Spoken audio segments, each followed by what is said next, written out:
दोस्तों, मोदी सरकार की इकोनॉमिक पॉलिसीज कभी हिट तो कभी पूरी तरह से फ्लॉप रही हैं, जिस वजह से आज सरकार अपनी उपलब्धियों में डीमोनेटाइजेशन को कभी मेंशन नहीं करती है। लेकिन एक सेक्टर है जहां उनका काम शानदार रहा है और वो है भारत का बैंकिंग सेक्टर, जिसमें कुछ जरूरी कदम सरकार ने उठाए और उसी का नतीजा रहा कि जब हाल ही में अमेरिकन और यूरोपियन बैंक्स कोलैप्स कर रहे थे, तब इस क्राइसिस का असर भारत पर नहीं पड़ा। ऐसा क्या किया मोदी सरकार ने बैंकिंग के क्षेत्र में, आइए जानने की कोशिश करते हैं आज के इस वीडियो में। बस अंत तक बने रहिए हमारे साथ। लेकिन वीडियो शुरू होने से पहले अगर आप चैनल पर नए हैं या आपने अभी तक चैनल को सब्सक्राइब नहीं किया है तो चैनल को सब्सक्राइब करना और बेल आइकॉन दबाना बिल्कुल न भूलें। दोस्तों, भारत के बैंकिंग सेक्टर के ऊपर जो सबसे बड़ी तलवार लटकी थी वो एनपीएस यानी नॉन परफॉर्मिंग एसेट्स की थी। यानी ये वो लोन्स थे जिन्हें चुकाने में लोग मदद कर रहे थे या फिर अब इस पैसे के वापस लौटने की उम्मीद ही खत्म हो गई थी। एनपीएस की प्रॉब्लम के पीछे यूपीए की कई अनऑफिशियल पॉलिसीज जिम्मेदार थी, जैसे कि सरकार के करीब माने जाने वाले बिजनेसेस को आसानी से लोन दे दिए जाते थे और बैंक ये भी चेक नहीं करता था कि उनकी पुरानी लोन रीपेमेंट हिस्ट्री कैसी है या फिर जिस काम के लिए लोन दिया जा रहा है उसकी रिक्वायरमेंट्स कितनी है। इसे अगर आपको एक उदाहरण से समझना हो तो हम हाईवेज का उदाहरण ले सकते हैं। जब भी किसी कंपनी को एक बड़ा टेंडर मिलता है तो फिर उन्हें लोन की भी जरूरत होती है, क्योंकि इस तरह के काम में पैसे की बहुत जरूरत होती है और जो पैसा इन्वेस्ट किया गया है उसके लौटने में काफी समय भी लग सकता है। लेकिन इसी का फायदा कुछ लोगों ने उठाना शुरू कर दिया था। अगर प्रोजेक्ट 100 करोड़ का होता है तो वो बैंक से 200 करोड़ का लोन ले लेते और सरकारी दफ्तरों से भी ये निर्देश चला जाता था कि उनका लोन पास कर दिया जाए। अब इसमें प्रॉब्लम ये है कि 100 करोड़ तो उन्होंने प्रोजेक्ट पर खर्च कर दिए और उसका रिटर्न भी अच्छा आया, जैसे कि वो लोन तो चुकाया जा सकता है, लेकिन बाकी के 100 करोड़ वो लोग दूसरे रिस्की बिजनेसेस में इन्वेस्ट कर देते थे जिनके लिए उन्हें शायद बैंक लोन ना देता। और जब ये बिजनेसेस फेल कर जाते और लोन रीपे नहीं कर पाते वो, तो फिर ये बैंक्स के लिए एनपीएस बन जाते। आरबीआई के पूर्व गवर्नर रघुराम राजन ने भी 2021 में कहा था दोस्तों कि ज्यादातर बुरे लोन्स 2006 से 2008 के बीच में दिए गए थे। इससे पहले 2020 में उर्जित पाटिल, जिन्होंने रघुराम राजन को सक्सीड किया था, उन्होंने भी अपनी किताब में मेंशन किया था कि बैंक्स ने इस समय अपनी तरफ से रिस्क असेसमेंट नहीं की और साथ ही यहाँ पर उन्होंने आरबीआई को भी कटघरे में खड़ा किया और ये आरोप लगाए कि आरबीआई भी इनफ स्ट्रेस टेस्ट करने में फेल रहा। एनपीएस और बैड लोन्स की समस्या आगे मोदी सरकार के शुरुआती सालों में भी देखने को मिली। यहाँ 2012 से 13 में ग्रॉस बैंक रेट 20% के रेट से बढ़ा था, वहीं 2014 से 15 में भी इसमें 14% की उछाल देखी गई। 2011 से 12 में ग्रॉस एनपीएस टोटल लोन्स का सिर्फ 2.8% थे,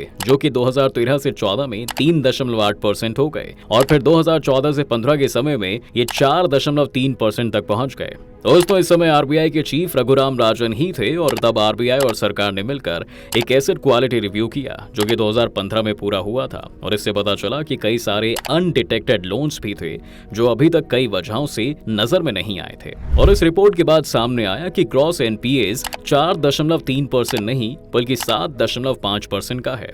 इसके बाद अगले कुछ सालों तक सरकार ने और भी कई सारे बैड लोन्स को आइडेंटिफाई करना शुरू कर दिया और वो उन्हें एनपीएस की कैटेगरी में डालते रहे और मार्च 2018 तक ग्रॉस एनपीए बढ़कर 11.2 तक पहुंच गए थे। अब ये तो समस्या है, लेकिन इसका सॉल्यूशन सरकार ने क्या निकाला? दरअसल दोस्तों, इन सॉल्यूशंस में से एक बड़ा कदम जो था वो ये था कि भारत के 20 अलग अलग सरकारी बैंक्स को मर्ज करके 12 बैंक्स में बदल देना। इसके बाद कई सारे एनपीएस को राइट ऑफ कर दिया गया।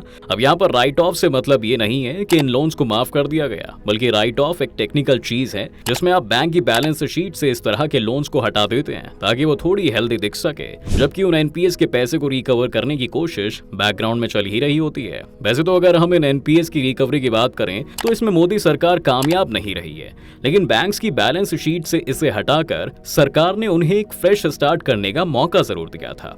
अब दूसरी चीज ये हुई कि इसी बीच सरकारी बैंक्स ने बड़े बड़े कॉर्पोरेट प्लेयर्स को लोन देना भी बंद कर दिया था। इसकी एक बड़ी वजह ये एनपीएस का डर ही था, क्योंकि आप और हमारे जैसे लोगों पर तो 2 से 3 हजार का भी उधार हो जाए तो हम पैसा आते ही सबसे पहले उधारी चुकाते हैं। लेकिन ज्यादातर लोन डिफॉल्टर्स में ये बड़ी बड़ी कंपनीज थी जो भारत को चला रही हैं। यही वजह है कि बैंक्स ने इस बीच अपना फोकस प्राइवेट सिटीजन्स और स्मॉल स्केल कंपनीज पर रखा और उन्हें भी ज्यादा लोन्स दिए। इसने भी बैंक्स को काफी टाइम दिया कि वो अपनी पिछली गलतियों से सीख सके और साथ ही कुछ रेगुलेटरी रिफॉर्म्स भी इम्प्लीमेंट किए जाएं। दोस्तों, अगर हम मार्च 2023 के ग्रॉस एनपीए के आंकड़े को देखें तो आज वो फिर से 3.9% पर आ गया है। लगभग उसी पोजीशन पर जहां पर यूपीए छोड़कर गई थी, जो कि काफी अच्छे संकेत हैं। एनपीएस की वजह से बैंक्स की प्रॉफिटेबिलिटी पर भी काफी फर्क पड़ा था और बहुत से सरकारी बैंक्स 2015 से 16 में लॉस में थे और 2017 से 18 के समय तो पूरा बैंकिंग सेक्टर ही लॉसेस सह रहा था। लेकिन 2022 से 23 के आंकड़े इस मामले में भी काफी अच्छे हैं, क्योंकि पिछले फाइनेंशियल ईयर में ये प्रॉफिट्स 1 लाख करोड़ को पार कर गए थे, जो कि 2020 से 21 के मुकाबले में 57% का राइज था। प्राइवेट बैंक्स की कमाई में भी काफी इजाफा देखा गया और यही वजह थी दोस्तों कि एचडीएफसी और एचडीएफसी बैंक, जो दो अलग अलग एंटिटीज थी, उन्होंने अपना मर्जर कर दिया था, जिससे कि वो दुनिया के चौथे सबसे बड़े बैंक बन गए हैं। और मार्केट कैप को देखा जाए तो वहीं आईडीएफसी और आईडीएफसी फर्स्ट बैंक ने भी इसी तरह का मर्जर अब अनाउंस किया है। लेकिन इसी के साथ इन 9 सालों में बहुत से डिसीजन ऐसे भी लिए गए जो कि कंट्रोवर्शियल और काफी अनपॉपुलर भी रहे, जिसमें से एक बड़ा फैसला डीमोनेटाइजेशन का था। डीमोनेटाइजेशन के बाद हुई सभी स्टडीज यही कहती हैं दोस्तों कि इसने भारत के इनफॉर्मल सेक्टर को बहुत बड़ा झटका पहुंचाया था। जी हाँ, जो कि हमने जीडीपी नंबर्स में काफी रिफ्लेक्ट होते हुए देखा और 2019 तक भी हम एक देश के तौर पर इसकी भरपाई नहीं कर पाए। डीमोनेटाइजेशन के फैसले पर सरकार के पास कोई स्ट्रॉन्ग आर्गुमेंट्स भी नहीं थे। कभी कहा गया कि इससे टेररिज्म रुक जाएगा, कभी ब्लैक मनी की बात कही गई थी, लेकिन ये सब तो पॉलिटिकल बातें हैं, क्योंकि इकोनॉमिस्ट इस तरह के इकोनॉमिक पॉलिसीज को स्टडी नहीं करते हैं। जी हाँ दोस्तों, और इसी वजह से डीमोनेटाइजेशन एक बड़ा फेलियर रहा, क्योंकि उसमें ना ही प्लानिंग थी और ना ही कोई क्लियर गोल हमें नजर आ रहा था।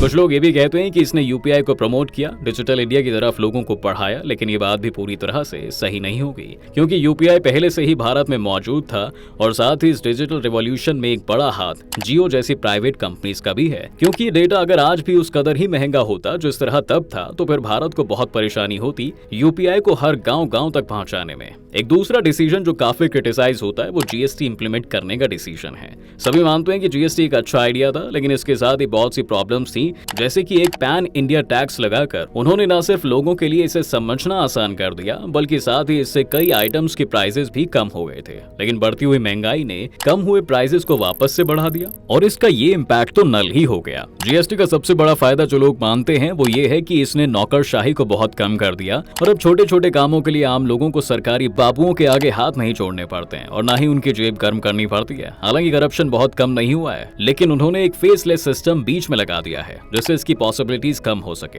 अब कई लोग शायद इस अचीवमेंट को एक बड़ी अचीवमेंट की तरह नहीं देखेंगे, लेकिन जिन लोगों ने सरकारी दफ्तरों के धक्के खाए हैं वो जानते हैं दोस्तों कि इसने उनकी जिंदगी को कितना आसान कर दिया है। इस सरकार की एक और अचीवमेंट की बात की जाए तो वो आधार कार्ड के जरिए डायरेक्ट बेनिफिट ट्रांसफर्स के सक्सेस रेट को कहा जा सकता है। दोस्तों यहाँ भी पिछली सिचुएशन जैसा ही मामला था, लोगों के लिए पैसा रिलीज किया जाता था, लेकिन बीच में उसे कई लोग खा लेते थे।